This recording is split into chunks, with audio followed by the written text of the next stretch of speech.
Let's balance a few more chemical equations. And as I do this is going to be up in the ante a little bit. I want to start out with just the names of some elements or compounds and come up with what we're going to make. So you may want to get a hold of a periodic table to look at as we're doing this.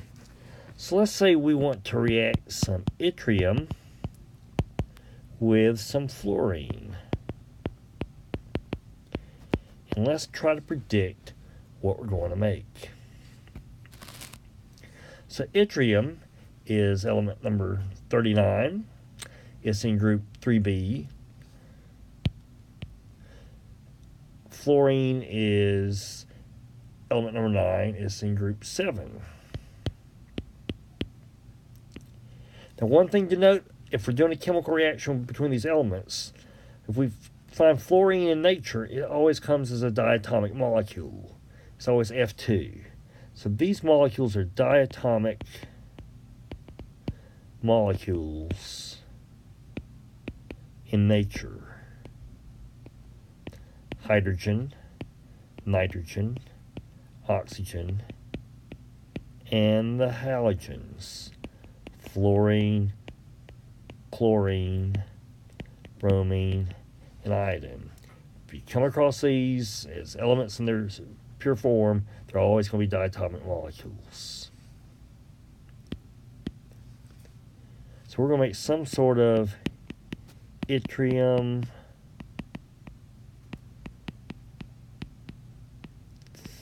fluoride compound, Fluoride. So yttrium, we said, is in group 3. It wants to get a +3 charge. Fluorine becomes fluoride, in which case each one has a -1 charge. And so to make this electrically neutral, we're going to write in this subscript. Now, we're not starting out with the compounds with all the formulas to begin with. Well, if we do that, you can't go changing subscripts. We're trying to come up with the original subscripts as we work in these types of problems. So this is an okay thing to do. So the correct formula from yttrium fluoride is YF3. Now we need to balance this chemical equation. 1 yttrium, so far so good. 2 fluorines, 3 fluorines. So let's do the crisscross applesauce trick. Let's put a 3 in front of the F2 and a 2 in front of the YF. And so see what we've got. So now we've got 6 fluorines on the reactant side and 6 fluorines on the product side. We've got 2 yttrium on the product side. To make the reactant side balance, we've got to put a 2 in front of the yttrium. And so now everything's balanced.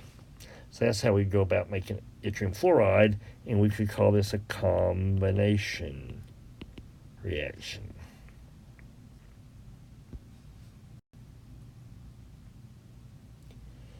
Now let's do sodium plus oxygen. Figure out what we're going to make. So sodium is Na, and oxygen is O2.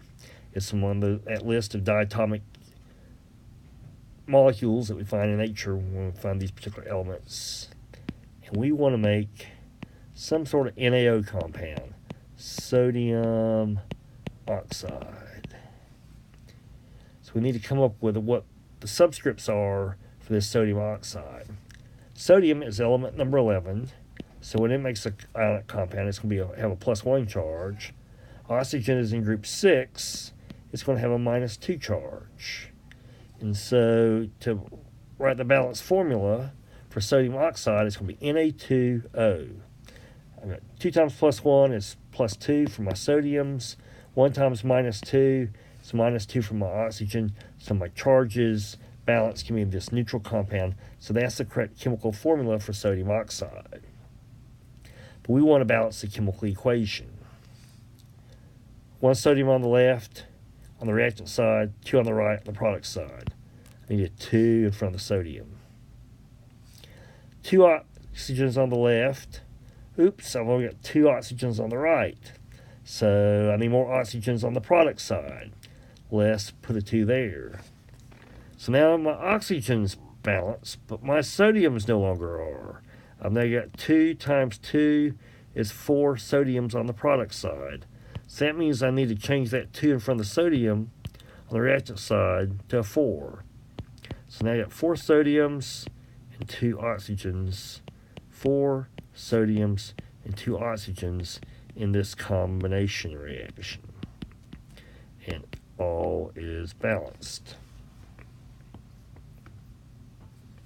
Let's do one more word problem writing the chemical equation from it.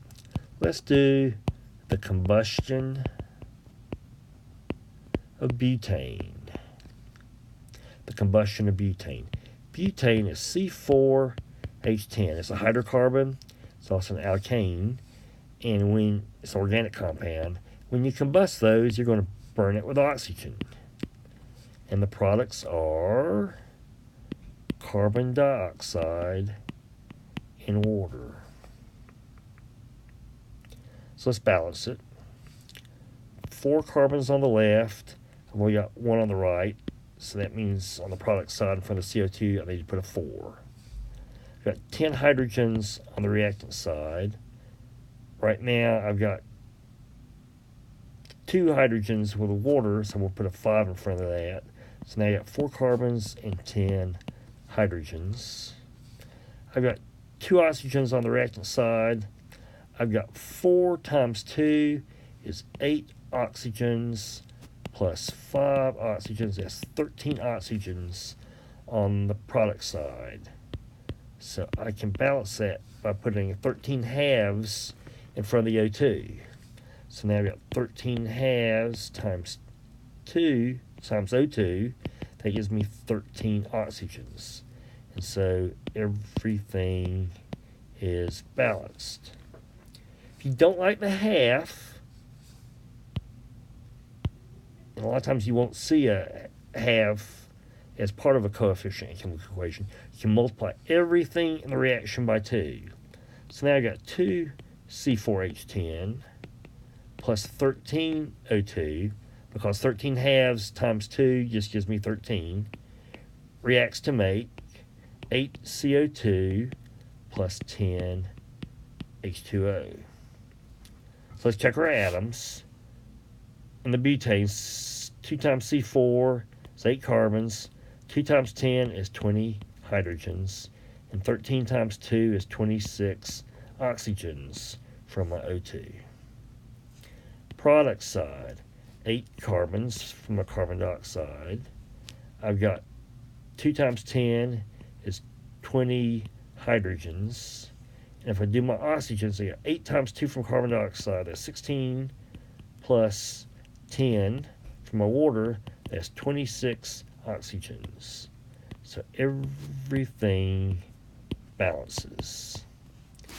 And so this video is looking at taking words, writing chemical equations from the words, then balancing those chemical equations.